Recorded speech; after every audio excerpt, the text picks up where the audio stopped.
my innovation plan reflection of my time throughout the Digital Learning and Leading program at Lamar University. First, I'll begin by discussing the innovation at work and how I had to be flexible with my innovation plan. Then I'll do an analysis and look forward, talking about assessing and analyzing the learning process, what worked and what could have done better, what lessons I learned, how I would promote and communicate the innovation project, and how I will apply the learning to future innovations. I had to be flexible with my innovation camp because my stream camp ended in June of 2021. I focused on STEM education in libraries and library transformation, makerspace and 3D printing, and professional learning. Each one of these ideas fit with the coursework we were doing with the program, as well as the work I was doing in my school district. The original planned innovations that I had for Stream Camp were to include a virtual component, to have a separate camp for middle school students, and to implement 3D printing.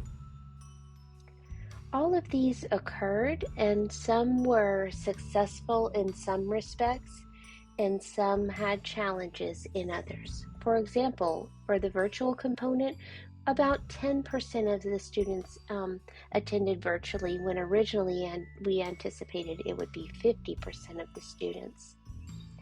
The separate camp for middle school students went very well, but we only had that during 1 week of the 3-week camp.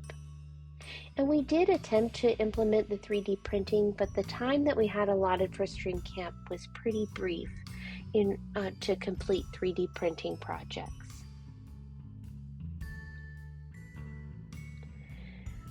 I did not do a qualitative analysis of Stream Camp because the camp was informal and fun. We did do a survey at the end to determine student preferences.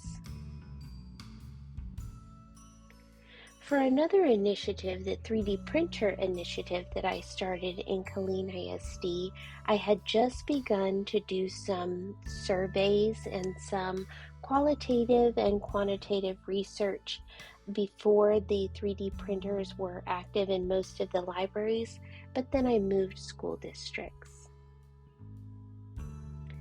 There were two very powerful planning processes that guided my work throughout the innovation plan, and that was the planning process designed by Grant Wiggins and Jay McTighe, Understanding by Design, and also Think's 3-column table that we used from a self-directed guide for significant learning.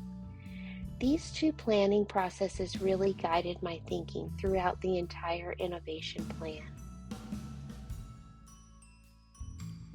Some of the feedback we got from students was that they preferred longer camps as well as snacks. I learned a lot of lessons through implementing the innovation plan and molding it to fit the work that I was doing and my coursework. One of those is that planning and logistics are critical for a successful camp. And it's also important to be flexible because changes will arise along the way. I would also implement the registration process to be aligned with the other camps within the district. And of course, students always want snacks at camps.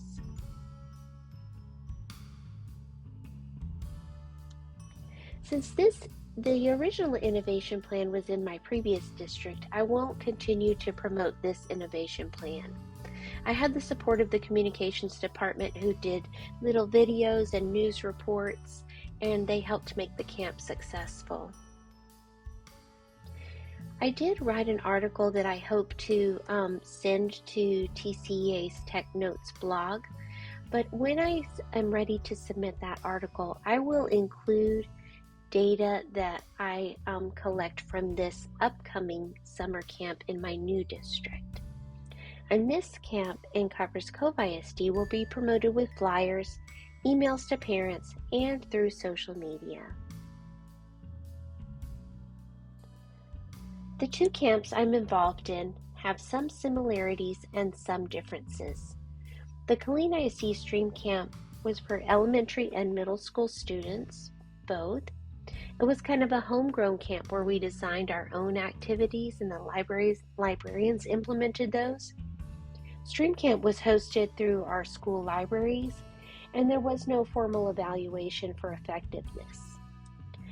The Copperas Cove ISD STEM Camp, on the other hand, is for junior high students only, and instead of a homegrown camp, it's a purchase program that we use called Invention Project. And it's not hosted through the libraries, it's hosted by our Academic Services Department and run by teachers. And it's part of a large DODEA grant that is required to include formal evaluation data. And we're using student math achievement data. Throughout this innovation plan, I gained some new skills. One of them was the importance of research to develop the need for innovation. We have to figure out our why for the innovation. And also I learned about effective planning for significant learning outcomes. Also, on a couple of occasions, we created emotional calls to action. I learned about incorporating the COVA and significant learning environment models in instructional plans. We also considered global context and not just our local context in relation to the effects of our innovation plans. And also I learned about the importance of effectively evaluating innovation plans. If we're going to innovate, it needs to be for a purpose that we researched, and we want to be able to demonstrate those results. I really hope to maintain a momentum of innovation by asking, what are the possibilities?